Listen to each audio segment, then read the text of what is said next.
ይህንን ሀሳብ ያመጣሁት ከመሬት ተነስቼ ድሮ ምን ያኔ ና ሎሚ እንዲ ባለፈው ራሱ እናርጋ ስሉ በአንዲ በቃ ካላረግነ አሁን እንዲ ዳለ ምንም ሙዳር አለም ሀሰን የምታጋባው ሌላ ምህታ ዛሬ የአራት ልጆች አባትና እናት ሄኒን አጨልለውታል።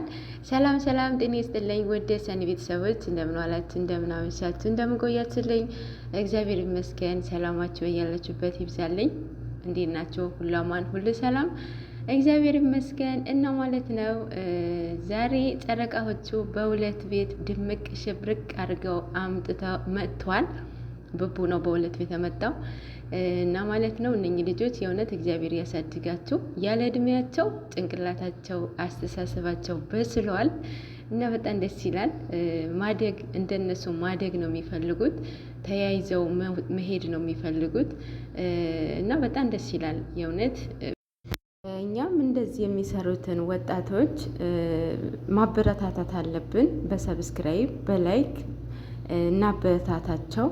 ምክንያቱም ወጣቶቹ አሁን በጣም እየጠፉበት ያለው ነገር በሱስ ነው፣ በማይሆን ነገር ወጣቶች ናቸው። ገና ልጅነት እኔ እንጃ ብቻ በጣም ወጣቶች የሆኑትን ነው። አሁን በባህር ብዙ ወጣት እኮ ነው ያለቀው ባለፈው ካያቸው ማለት ነው።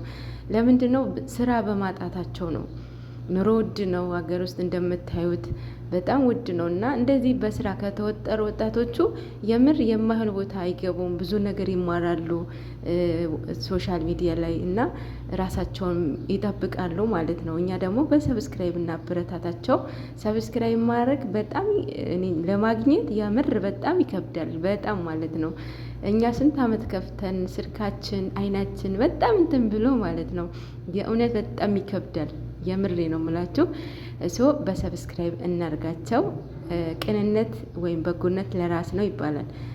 ያው ከእግዚአብሔር ነው የምናገኘው፣ ከነሱ አይደለም።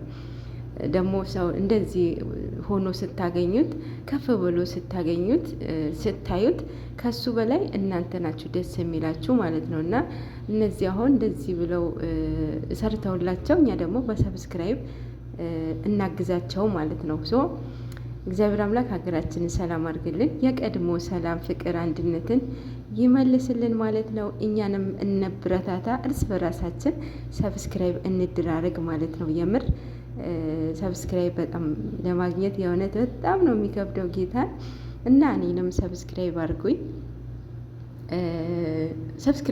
ይላችኋለሁ።